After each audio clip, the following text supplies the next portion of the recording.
So, CMON or CMON or whatever is probably screwed.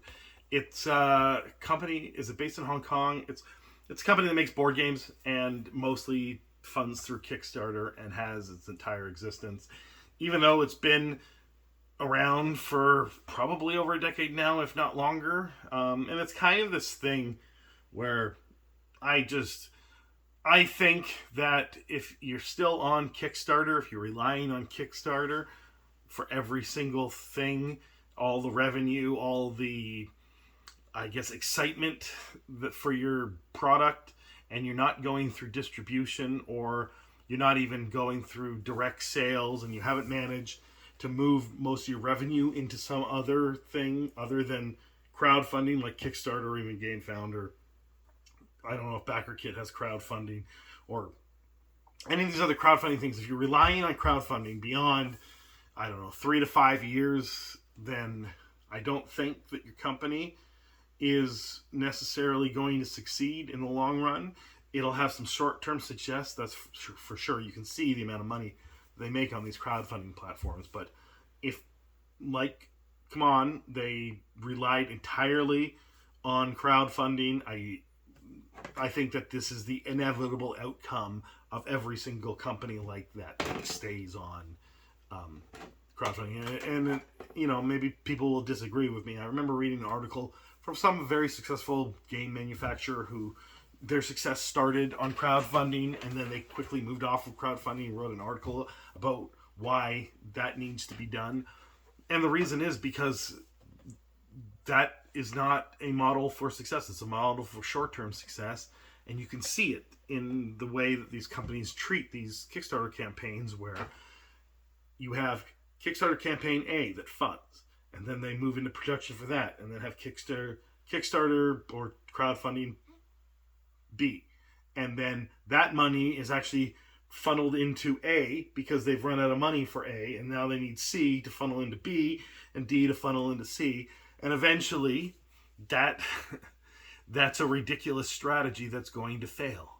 And it failed for CMON, and it failed first for Mythic, and this is the issue that people are having, that Mythic had a bunch of failed Kickstarters because of the logistics in the pandemic and weren't able to fulfill a bunch of them, even though they promised they would. And then they also took more money than initially was funded to try and get these out the door. Some people did pay, some people didn't pay. I had pledged for Rainbow Six Siege, and I did pay the extra, and I did get it. But some people didn't even get, in the later Kickstarters, they just failed it. So Mythic sold their IPs in an attempt to not go completely belly up, but then they lost, a lot of their sources of revenue, and then I'm pretty sure they've gone belly up.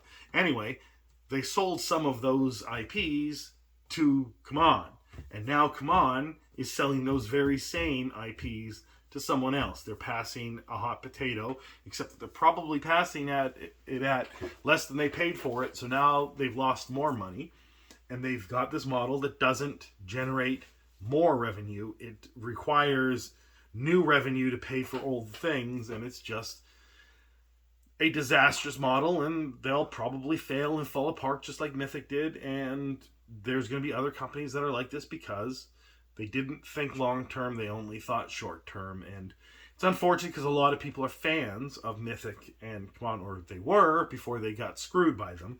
And they loved these giant miniature games that CMON was making, and the Mythic similar but I guess more involved games.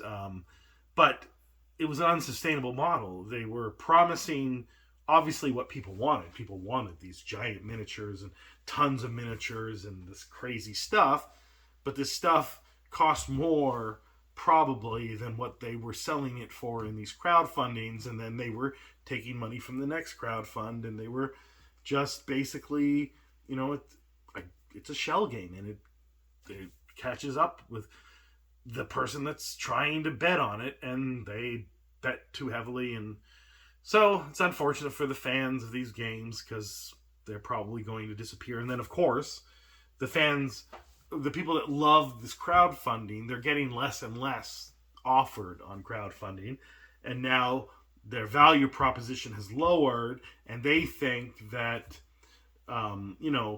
whatever is now on offer isn't worth it because of how much more they got before. But I don't think we're going back to a place like that. I mean, maybe in about 5 years there'll be people that will forget about this entirely, and there'll be some other Mythic games or CMON that does the same thing, and then ups the bar for all these other companies, and they got to follow suit, or else their crowdfunding won't fund. And see, this is the problem with the crowdfunding thing, that maybe to some degree you have similar problems with other financial models and other retail models, but I think that I like crowdfunding is exciting, and it is something that I did, and something that I enjoy, and something that I may back stuff again. Now's not the time for that because of tariffs and the unknown of what things will cost in the future. So you can't reasonably back something and know that they're not going to ask you for more money. Even with the game companies that did really well, that didn't ask for more money, like what's that? The Polish company that makes all the Dungeons and Lasers. The people that make Dungeons and Lasers, they were the model of excellence, I think, and not enough people celebrate those people because they funded their stuff and they delivered their stuff, and as far as I remember, they delivered on time, they fulfilled everything, and there were very few issues, and they never went to the well and made people pay more money. So maybe they're doing it right, and maybe there are a small number of companies that are doing it right, but also Dungeons and Lasers is available at distribution, and I guess CMON products were as well. Well, you could back as a retailer, I think. I'm not. I guess I could buy some CMON products at distribution. So they were at least trying, I guess. But I think that they focused too heavily on the crowdfunding because it was too easy. It's too, you get the money right away, as opposed to you've got to take some risks. And that's the thing with success, is that to have success, there has to be risk. Because if there's no risk, then everybody can be an equal level of successful. And then therefore no one's successful, because we're just on an even playing field. It's just the way that life works. And it's unfortunate. I enjoy crowdfunding. It was exciting.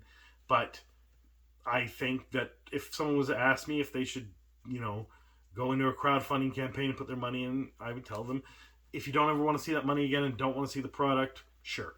But if you actually really want that thing, and you can only just afford that, whatever it is that you're backing, then no, you should instead buy other products that are available at retail stores, or through distribution, or through direct sales from the company, and you will find things that you enjoy just as much. There are games that don't have these giant miniatures, that just have little, wooden pieces or cardboard pieces, and they don't look as exciting as these over-the-top games, but they are really, really fun and really, really enjoyable, and they're much cheaper, right? They're, instead of being in the hundreds of dollars, they're in the tens of fifties of dollars, or however you express that. Somewhere between $50 and $100 is a good price point for some fun games, and there's fun games that are under $50. So I don't know. I think that it's not surprising that CMON is going to collapse and go away, like Mythic and other game companies that promise too much and were addicted to crowdfunding. So I don't know. Let me know what you think in the comments below. Have a good day.